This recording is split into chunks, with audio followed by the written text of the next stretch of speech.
बड़ी खबर है, भारत टैक्सी के मालिक होंगे सारथी। ओला उबर की मनमानी खत्म। प्रधानमंत्री मोदी के विजन से लॉन्च हुई है भारत टैक्सी। देश की पहली कोऑपरेटिव टैक्सी है, ये बड़ी जानकारी।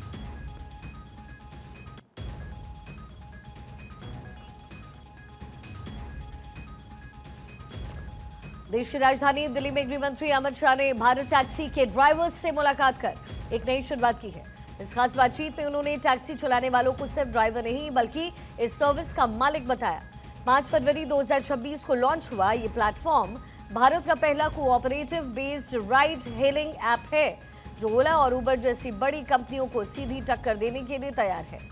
अमित शाह ने टैक्सी चालकों की तारीफ करते हुए कहा कि भारत टैक्सी का असली आधार इसके सारथी यानी ड्राइवर ही हैं।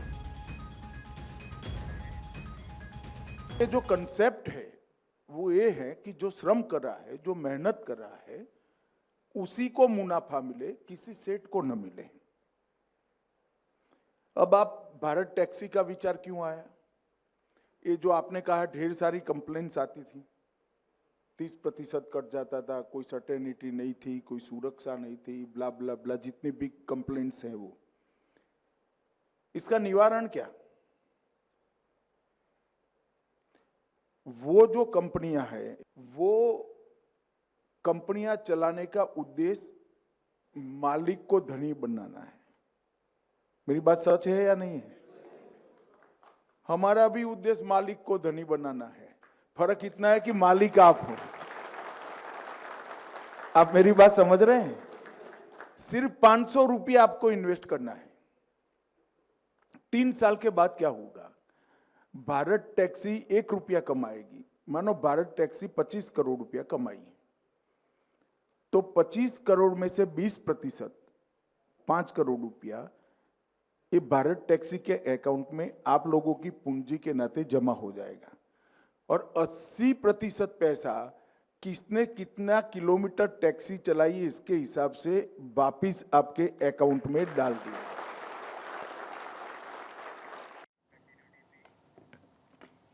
केंद्र सरकार के सहकारिता मंत्रालय और नेशनल ई गवर्नेंस डिवीजन ने मिलकर के इसे एक सहकारी संस्था के रूप में रेडी किया है।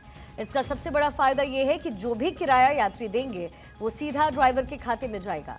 इसमें प्राइवेट कंपनियों की तरह हर राइड पर कमीशन काटने का कोई झंझट नहीं रखा गया। इस सर्विस की कुछ खूबियां इसे दूसरों से अलग बनाती है। भारत टैक्सी में कभी भी सर्ज प्राइसिंग यानी मांग बढ़ने पर किराया नहीं बढ़ेगा।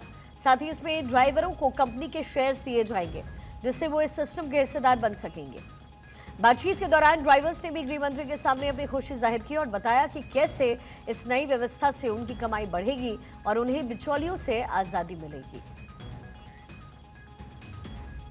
मंत्री जी, अभी जो ऑनलाइन हम राइड कर रहे हैं तो उसमें बोल रहे हैं आप पार्टनर हो, तो पार्टनर को जो कुछ समस्या आती है तब हम कॉल सेंटर में बात करते हैं। एक सेकंड मुझे बताओ, उन कंपनियों का शेयर है आपके पास?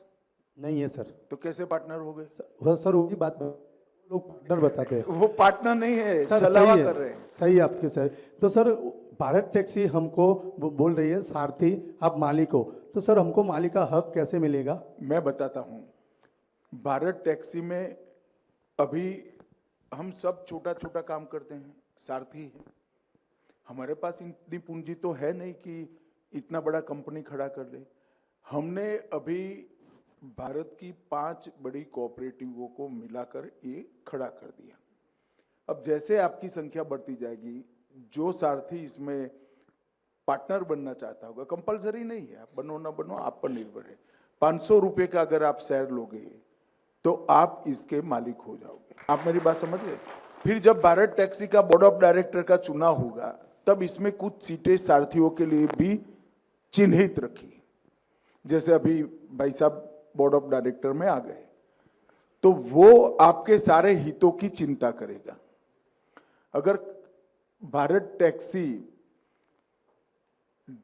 सारथियों के पक्ष में कोई नीति नहीं करती है, तो ये तो आपका प्रतिनिधि ना चिल्लाएगा कि ऐसा नहीं चलेगा भाई, हमारी कंपनी है, आप ऐसा कैसे कर रहे हो। मुझे बताओ भाई, उन कंपनियों के बोर्ड में आपका कोई प्रतिनिधि है? नहीं सर, नहीं सर। यहाँ पर है? यहाँ पर है। तो आप मालिक हुए या नहीं हुए? Yes sir, yes sir. तो यही कंसेप्ट है भाई, आपका कोऑपरेटिव है, आपको चलाना है, मगर इतना रखना मैं आऊं तो कभी चाय पिलाना भाई, बाकी तो क्या है यार इसमें। कंपनी आपका ही है, मुनाफा भी 20% रिजर्व करेंगे, जिससे कंपनी कोई खराब समय में आए तो हमारी उससे चलती रहे। 80% मुनाफा पर किलोमीटर एवरेज से आपको वापस दे दिया जाए। पहले 3 साल हमें एक एक शहर बढ़ाता जाना है। अभी दिल्ली एनसीआर बढ़ा है, तब राजकोट बढ़ाएंगे वो, तो पहले 3 साल हमारा एक्सपेंशन में जाएगा। 3 साल के बाद जितना भी मुनाफा होगा 20% कोऑपरेटिव भारत टैक्सी में रहेगा और 80% हमारे सारथी भाइयों को वापस दे दिया।